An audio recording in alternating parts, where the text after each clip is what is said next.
McEnroe et Lecomte éliminés à Wimbledon où monte une nouvelle étoile de 17 ans, Boris Becker.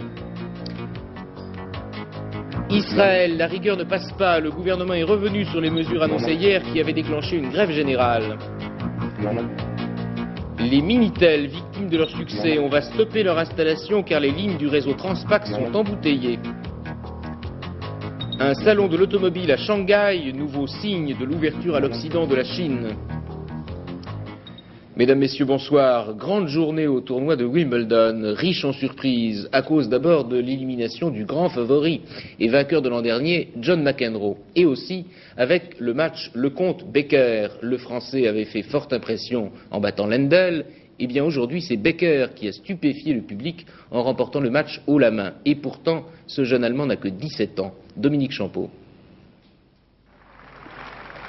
Il s'appelle Boris Becker. Et malgré son jeune âge, il n'est pas utile de faire un dessin pour expliquer pourquoi on l'appelle déjà Monsieur Boum Boum. En clair, tous ses coups pèsent au moins 1 tonne, service et retour compris. Bref, un vrai prodige dont on dit sur le circuit qu'il est déjà plus fort que Borg au même âge. Moyennant quoi, Lecomte a eu bien du mérite à être à la hauteur. Battu au tie-break à l'issue du premier set, nettement victorieux du second, la lutte était encore égale et chaque point, alors, était chèrement acquis. Mais dès le 3e set, Becker allait imposer sa force tranquille. Un dernier race pour la route, Lecomte n'y était plus. Becker, star en herbe, est déjà le plus jeune demi-finaliste de l'histoire de Wimbledon. Lecomte, lui, part avec le seul regret de n'avoir pu être génial à plein temps. D'ailleurs, à Wimbledon, il n'y a pas de fonctionnaire du génie. La preuve, McEnroe, d'habitude touché par la grâce, n'a pas supporté la comparaison aujourd'hui avec Kevin Curran. 3 petits sets, et puis 120. 48 heures après le dénouement de la crise des otages américains de Beyrouth, Israël vient de tenir sa promesse en libérant un premier groupe de 300 prisonniers libanais parmi les 735 qui étaient détenus à Atlit.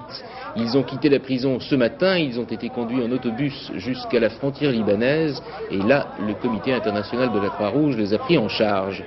Ceux qui restent détenus, ils sont 435, devraient être libérés à leur tour dans les jours qui viennent, mais selon nos propres sources en Israël, il semble que Jérusalem retiendra parmi eux un certain nombre de Hezbollah, des intégristes chiites, qui pourraient servir de monnaie d'échange contre les 7 otages américains encore détenus à Beyrouth. Et puis le gouvernement israélien a d'autres soucis également en ce moment. Après la grève générale qu'il a essuyée hier, il a dû battre en retraite et suspendre les mesures de rigueur décidées hier pour combattre l'inflation. C'est sans doute grave pour l'économie, mais c'est aussi un échec politique important. Joël Hazard.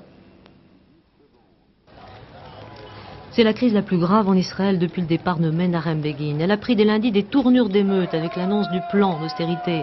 Si la grève générale s'est achevée, des grèves sauvages continuent de peser dangereusement sur le destin du gouvernement d'union nationale.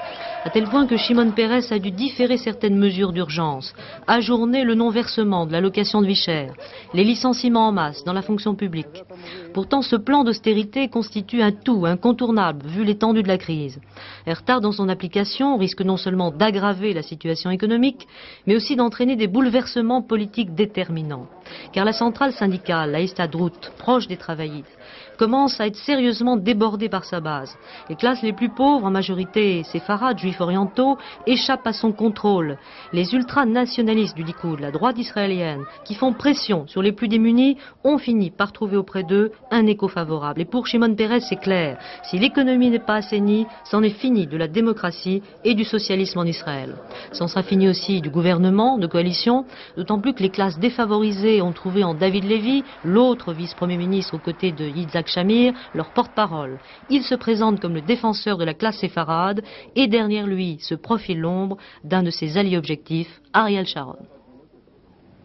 Toujours pas d'espoir précis pour la libération du journaliste français Jean-Paul Kaufmann, retenu en otage à Beyrouth. Sa femme, qui depuis des semaines ne ménage pas ses efforts pour accélérer le processus, semble ce soir un peu découragée. Elle attendait beaucoup d'un coup de fil avec Navi Berri à Beyrouth. Nouvel espoir déçu, semble-t-il. Écoutons-la, elle est encore sous le coup de l'émotion. Ce que j'ai l'impression quand même, c'est que la diplomatie française est moins habile que la diplomatie américaine, parce que les Américains, 4 Américains étaient détenus par les mêmes ravisseurs que Jean-Paul. Je ne parle pas des autres qui étaient détenus par Amal, mais les 4, il y en avait 4 qui étaient détenus par les mêmes ravisseurs que Jean-Paul et Michel. Pourquoi est-ce qu'ils les ont lâchés, qu'ils ont gardé Michel et Jean-Paul à la place? Et moi j'en appelle vraiment là à Monsieur le Président Mitterrand ce soir, parce que vraiment il faut que quelque chose se décoince quelque part. Il faut que ça agisse à un niveau international, là ça ne peut plus durer cette histoire. Il faut que maintenant, selon vous, que la diplomatie française tape du poing sur la table? Tout à fait. Je ne sais pas, tape du poing, mais fasse quelque chose d'efficace, puisque jusqu'ici, ils ne sont pas montrés très efficaces. Une autre femme qui attend la libération de son mari vient d'arriver en France. C'est Madame Tcharansky, l'épouse du dissident juif soviétique mis en prison pour espionnage. Ils sont maintenant séparés depuis 11 ans et elle poursuit sa tournée des capitales occidentales pour essayer de convaincre leurs dirigeants de faire pression sur Moscou. Anne Rongère. Anatole Tcharansky, mathématicien, juif, condamné après une parodie de procès à 3 ans de prison et 10 ans de camp pour espionnage au profit de la CIA. En fait, on lui reprochait surtout de militer pour le droit à l'exil des juifs soviétiques.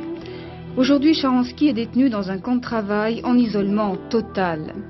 Voici la traduction de sa dernière lettre. À part les fêtes, je ne peux rien écrire. Les fêtes sont, toutes les visites sont annulées jusqu'en 86, les lettres confisquées. Depuis 7 ans, la femme de Tcharansky, qui vit en Israël, parcourt le monde pour demander au chef d'État d'intercéder en faveur de son mari. Elle ne l'a pas revu depuis 11 ans, depuis le lendemain de leur mariage. Moralement, je suis sûre qu'Anatoly est très fort et je ne suis pas inquiète pour lui sur ce plan-là. Mais depuis toutes ces années, il a beaucoup souffert physiquement. Il a de gros problèmes cardiaques. S'il retourne en prison ou s'il reste dans ce camp, ça serait très dangereux pour lui. Avez-vous encore de l'espoir pour lui après toutes ces années? Oui, bien sûr, Anatoly est toujours en prison, il est toujours torturé, mais je l'attends tous les jours.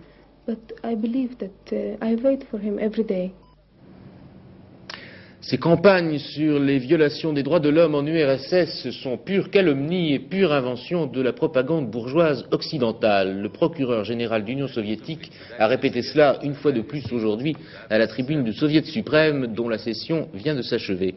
Une session très importante puisqu'elle a entériné des changements spectaculaires au sommet de la hiérarchie et aussi puisqu'elle a consacré un renouveau, une relance de la diplomatie soviétique. Ainsi, on a confirmé aujourd'hui le sommet Reagan-Gorbatchev le 19 novembre à Genève et auparavant on a appris que M. Gorbatchev viendrait en France du 2 au 5 octobre. Ce sera là sa première visite officielle à l'Ouest depuis qu'il est le numéro 1 soviétique. Remaniement ministériel important en Espagne. Le chef de la diplomatie, Fernando Morán, a été relevé de ses fonctions aujourd'hui. On ne connaît pas encore son successeur, mais il semble bien que son départ soit lié à la question de l'appartenance de l'Espagne à l'Alliance Atlantique. Richard Tripot. Après avoir mené campagne contre l'appartenance de l'Espagne à l'OTAN, Felipe González, devenu Premier ministre, s'est rapproché des États-Unis. À tel point qu'aujourd'hui, il s'apprête à soutenir la présence de son pays dans l'Alliance Atlantique lors d'un référendum prévu au printemps prochain. Cette politique n'était pas du goût de Fernando Morán, européen convaincu, mais hostile à la présence de l'Espagne dans l'OTAN. Il y a quelques jours, il aurait dit au Premier ministre qu'il ne se sentait pas prêt à soutenir la thèse officielle contre ses propres convictions. Or, l'opposition de Fernando Morán à l'Alliance Atlantique est partagée par la majorité de la population. Les sondages le prouvent et des manifestations sont fréquentes dans les grandes villes espagnoles. Le gouvernement de Felipe González a désormais un peu plus de 6 mois pour retourner cette opinion publique s'il veut gagner le référendum. C'est une rude bataille qui s'engage et le Premier ministre a sans doute jugé qu'il ne pourrait pas l'emporter sans se séparer d'un ministre certes populaire, mais trop convaincu que l'on peut être à la fois dans l'Europe et hors de l'organisation atlantique. Le 8e président de la République italienne, le démocrate chrétien Francesco Cossiga, a prêté serment devant le Parlement italien cet après-midi. Monsieur Cossiga succède à Sandro Pertini, le président du Conseil Bettino Craxi devra demain lui remettre la démission de son gouvernement. Cela dit, il ne fait aucun doute qu'il sera reconduit au même poste. On s'attend tout de même à un remaniement ministériel important. Monsieur Cossiga, dans son discours d'investiture, a réaffirmé l'engagement de l'Italie dans l'Europe et dans l'Alliance Atlantique. Et puis sur le plan intérieur, il a réaffirmé aussi sa volonté de poursuivre la lutte contre le terrorisme. Le Minitel, victime de son succès et sans doute aussi de quelques défauts de jeunesse. Depuis plusieurs semaines, le réseau télématique français, Transpac, défaille sous le nombre des appels. Alors aux grands mots, les grands remèdes, les PTT vont suspendre la distribution des Minitel et bloquer aussi une partie du service de consultation. L'enquête d'Hélène Rizacher. 11 millions d'appels par mois, soit 4 fois plus que l'année dernière. Le réseau Transpac, qui transporte toutes les données informatiques entre utilisateurs et fournisseurs de services, est submergé. Résultat, depuis le 18 juin, le Minitel ne répond plus. Pour le grand public, c'est agaçant. Pour les professionnels qui travaillent avec ces données informatiques ou qui vendent leurs services par télématique, cela entraîne des dommages financiers. Dans la mesure où ils coupent la moitié des accès, il y a évidemment moins de possibilités de rentrer sur les services et donc singulièrement sur Libération. Donc à ce niveau-là, on peut dire qu'il risque d'y avoir une perte de trafic. Pour une journée comme hier, on a eu une perte de 15-20%. Tout ça, ça va dépendre à la fois de la limitation effective des accès, puis aussi de la qualité des services qu'on va offrir aux gens. Le trafic actuel est en avance de 4 à 6 mois sur les prévisions. Et avec cette fulgurante augmentation, des fautes sont apparues dans les logiciels du réseau Transpac, c'est-à-dire dans l'intelligence des ordinateurs. Par le blocage des connexions, la bousculade a fait boule de neige. Ce n'est pas un problème de prévision. On a prévu un développement du réseau qui est considérable. 1 500 000 appareils en fin d'année, alors qu'à l'époque, il y en aura 40 000 en Allemagne, 50 000 en Angleterre et 2 500 en Australie. Il y a un problème technique pour faire fonctionner un super réseau unique au monde. Et c'est pour ça que les techniciens montent en ligne ce soir. Nous avons des problèmes. Les centraux qui interconnectent les 800 000 Minitel actuellement n'ont pas un fonctionnement parfait. Et permettez-moi de le dire, nous sommes dans la panade. Et pour résorber cette panade, les télécoms suspendent la distribution gratuite de Minitel pendant les mois de juillet et août, une décision qui touche 100 000 foyers. L'accès au réseau sera aussi limité pour les particuliers, priorité aux entreprises, avec des tarifs réduits importants la nuit et le dimanche pour réguler ce trafic. On peut souhaiter que l'été soit mis à profit pour qu'à la rentrée, c'est-à-dire à fin août, cette situation soit redevenue normale. Si ce n'était pas le cas, il est certain qu'on assisterait à des désinvestissements importants, massifs, d'abord sur le réseau Transpac et ensuite, je dirais, parce que c'est deux problèmes différents, en matière de télématique en France. Or, la France a fait un pari télématique considérable, qui marche bien, qui est un succès important. Il faut rappeler qu'il y a 1000 services vidéothèques qui existent aujourd'hui, qu'on peut appeler à partir des Minitel, que ça a créé 5000 emplois, qu'il y a toute une industrie derrière. Donc il est impensable que le réseau Transpac ne soit pas en état de fonctionner à la rentrée. Personnellement, je suis persuadé que Transpac fera ce qu'il faut pour que ça fonctionne, parce que les enjeux sont trop importants. Et tout le personnel technique de Transpac a annulé ses vacances d'été, penchés sur leurs ordinateurs. Ils se donnent jusqu'à fin juillet pour réparer et jusqu'à fin 85 pour renforcer leurs équipements. Pourquoi Mitterrand est impopulaire? Sous ce titre impertinent, Libération publiait aujourd'hui un sondage de la Sofres où l'on relève en particulier un classement fait par les Français des 4 derniers présidents de la République. En tête, De Gaulle, il a 15 sur 20, ensuite Pompidou 13, Giscard 10, et seul Mitterrand n'a pas la moyenne, 9,7. Daniel Sportiello. Ce matin dès l'aube, des queues timides commençaient à se former dans les facultés françaises, donnant le départ de la course aux inscriptions. 7 heures, Jussieu, fac de sciences, 40 personnes maximum, qui se demandent pourquoi elles sont venues si tôt, d'autant qu'ici on pratique les... C'est ce qu'on appelle une erreur d'aiguillage, mais je pense que dans un instant, la régie va nous envoyer le reportage de Daniel Sportiello sur ce sondage de Libération sur l'impopularité du président de la République. Choisi par Libération pour sa une, symbolise le résultat de l'enquête commandée par ce quotidien à la Sofres. Du sondage sur le président et l'opinion, il ressort en effet qu'on reproche à François Mitterrand de ne pas avoir dit la vérité, et cela avant même de critiquer sa manière de gérer l'économie. 39% des Français interrogés estiment en effet que François Mitterrand est impopulaire parce qu'il n'est pas fidèle à ce qu'il a promis. 28% pensent qu'il ne dit pas la vérité aux Français et qu'il a changé de politique sans le dire. 18% seulement expliquent son impopularité par sa mauvaise gestion. Après l'état de grâce de mai 81, c'est donc l'état de disgrâce. Que François Mitterrand subisse les contre-coups du choix gouvernemental de la rigueur économique, c'est un fait. Mais au-delà, c'est sa trajectoire personnelle qui est remise en cause. Son image ne passe plus, même auprès d'une partie de son électorat. Un quart de ceux qui votèrent pour lui le 10 mai regrettent aujourd'hui leur choix.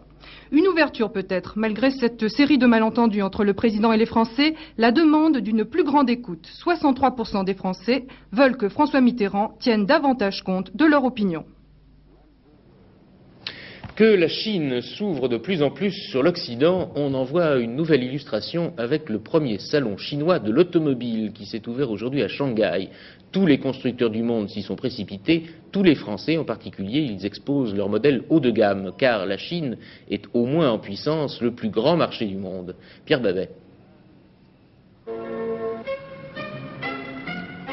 Vous vous souvenez de cette publicité pour la R9, elle date de 1982. Eh bien, voici en exclusivité pour Soir 3 la version chinoise de la Renault 9.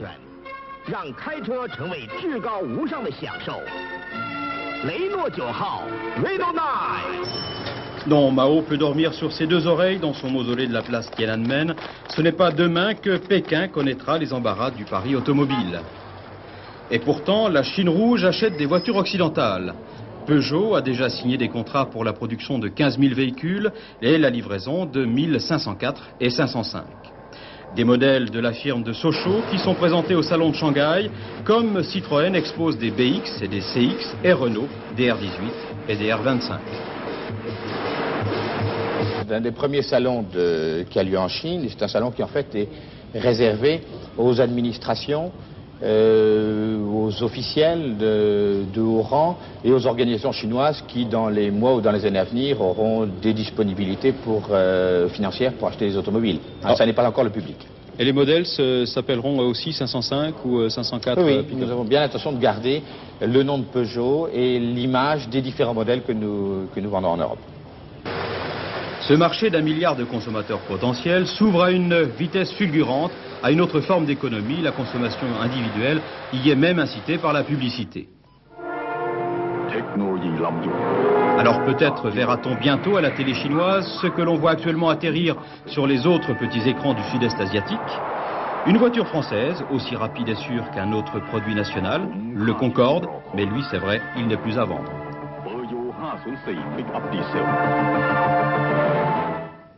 Dans le Tour de France, pas de grande surprise aujourd'hui au cours de la 5e étape dont l'arrivée était jugée tout à l'heure à Roubaix.